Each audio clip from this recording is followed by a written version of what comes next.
Here are the just no mother-in-law stories for this video. As always, don't forget to share and like if you enjoy these videos. Without further ado, here we go. Mother-in-law feeding my babies crap. I've always been strict with food for my first daughter. She had no problem putting on weight as a baby, so no worries there. And her ability to regulate her eating started out pretty poor, such as stuffing her mouth full until throwing up. So healthy food and healthy portions are an important focus for me as a parent, and it is my desire to set up healthy lifetime habits with eating.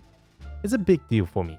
I don't care what other parents do, but this is just my thing for my family. From the very beginning with baby number 1, it was an uphill battle to get her to understand that we don't use food as a treat, but we use activities and experiences instead. Swims at the local pool or a new drawing pad or pencils, just not food. Well, now that my first daughter is talking, the truth comes out. My mother-in-law has had to confess to giving our daughter literally everything I said not to give her, and in quantities that would make an adult sick. So that explains her always struggling after coming home from Nana's, as she is having a massive sugar hit at each visit. Baby number 2 and she's only just starting solids. I make a plate of veggies for her at a family dinner and I start to feed it to her. Mother-in-law insists she does it and tells me to go and relax. Minutes later, she is feeding her rubbish. The small plate I made is ignored. I keep my mouth shut and plan to talk to my husband at another time so as not to spoil the night, but her final comment of the night broke me. She asked if my 6-month-old wanted ice cream. Nope. A 6-month-old does not need ice cream, thanks. What the F is wrong with grandparents and shit food?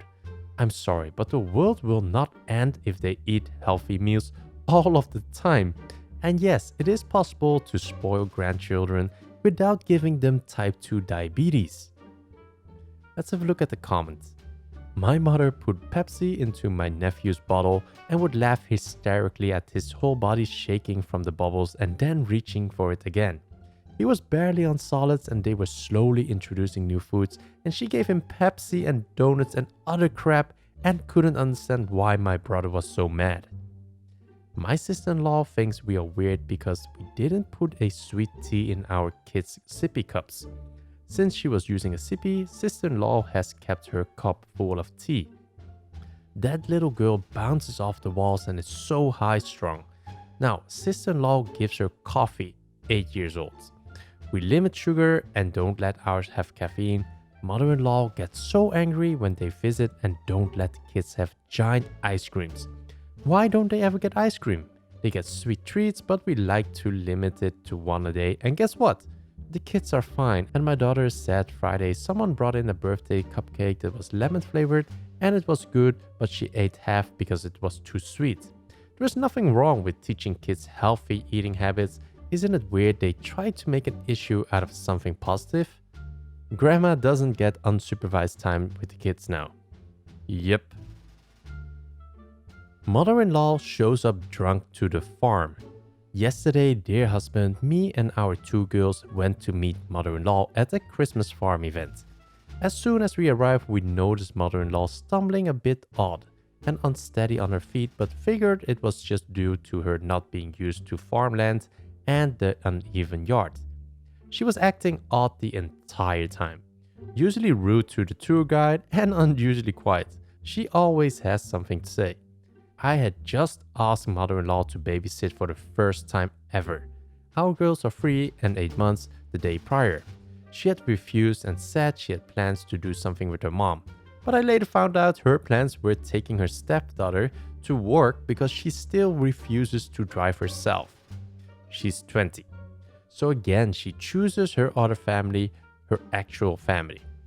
Mother-in-law is also still hiding all posts I tag her in with the kids, which leads me to believe she's still lying to her husband and stepdaughter about seeing us, even though she told me she came clean about it after I told her I wouldn't be letting her see the kids if she was going to lie to her other family.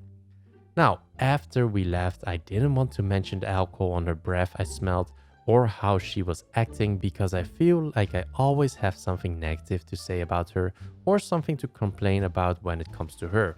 But dear husband said, I think I smelled alcohol on her breath. So I told him I did too when I went to take little one from her as we were leaving. We talked about how she was acting and how inappropriate it was that she was not only drunk at 3 p.m. but also driving and meeting her grandkids. I'm not sure where to go from here.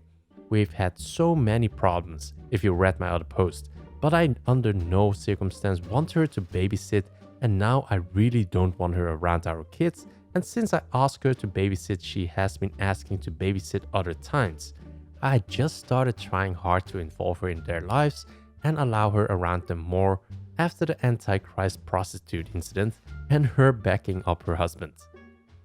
There is a difference of having her in your girl's life and having her babysit them. With my mother-in-law, I would only suggest family outings to museums, zoos, and our homes. When I would set up the time and place, if they didn't want to come, then we had a great time without them. If they came, I hope that they were on good behavior. Oh, this is a great strategy. The if you're late and don't turn up, then we can still enjoy ourselves approach has helped me with my mother-in-law. I would like to add, make sure you have your own way to get home independently if she misbehaves.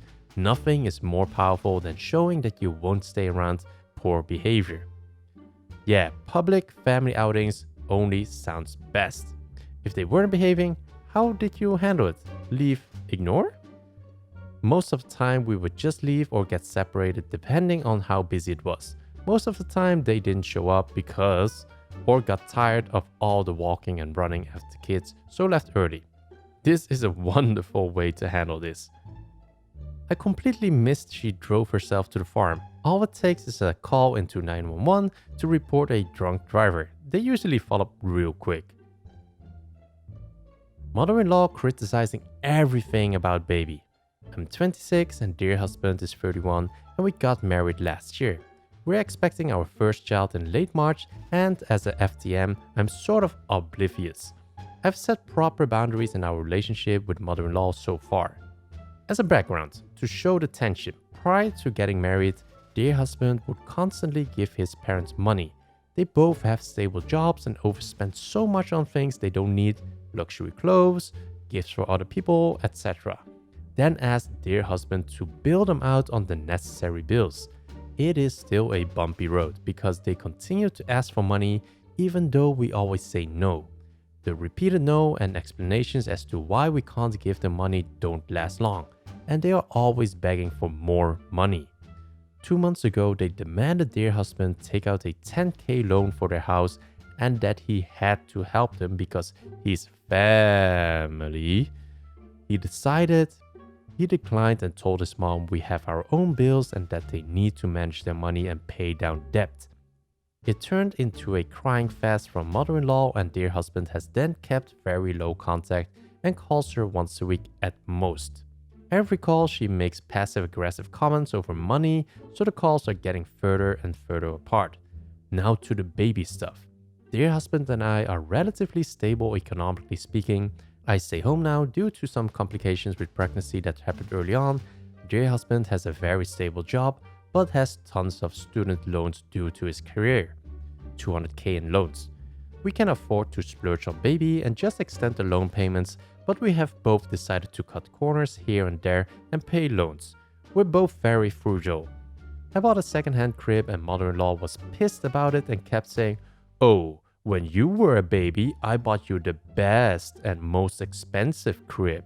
People these days are different. Dear husband also picked out some baby clothes with cute phrases and stuff in our local Target. When he showed them to his mom in Thanksgiving, all excited, she shrugged and said, "Well, I bought you all your clothes at expensive luxury brand store." Dear husband just stayed silent and went to go put clothes away. Kind of sad. They constantly say he's stingy, but with more offensive terms. She criticizes everything we do for baby and always mentions she spends more and she did more. My worry is I really want a baby shower and dear husband is on board with me. He gave me a budget and I have found a decent party event place and the whole thing would be in our budget. Now, I know she will attack me about the place, the food, and all that. It will cause me to stress, which then causes me to start cramping. My doctor recommended no stress so I can prevent contractions. I know if I make the baby shower there, I will be stressed and will probably cry in front of people. I then told their husband we can make just a little lunch in our church. We're Christian and my mother-in-law is an adamant Catholic. I'm thinking of making the lunch at a church so mother-in-law won't be invited. Dear husband wants us to invite her too, but I know she will judge the venue and every little thing. Our church is very humble and basic. How do I go about deciding all this baby shower stuff? I don't want to involve her at all, but dear husband does because she's grandma. Am I the asshole for wanting to exclude her 100%? This is probably gonna be her first grandchild. My sister-in-law doesn't believe in family, so all grandkids will probably come from their husband and I. Also, what are good comebacks for when she attacks our frugal lifestyle? I always freeze in a moment and just don't have any witty things to say. Comebacks. Yes, you only bought expensive things and continue to do so. How's that worked out for you? We don't plan on having to borrow money from our kids to fund an unreasonable lifestyle. Or, we're really not going to pretend you are the last word on financial planning, are we? Rinse and repeat something like this every time she criticizes your wise ways with finances. She really has no shame or sense of irony, does she?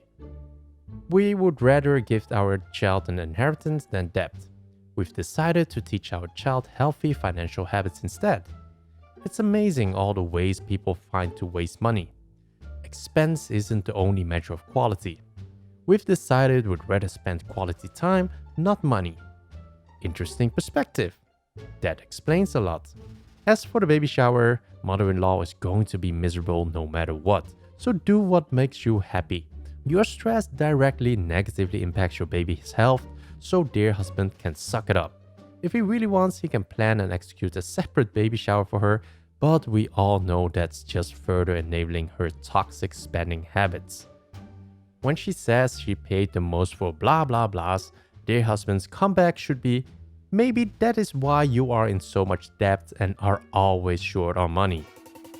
So those were the stories for today's video. Let me know what you think about the stories in the comments below.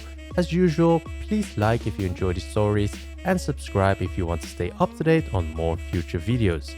Thanks for listening and I'll see you in the next video.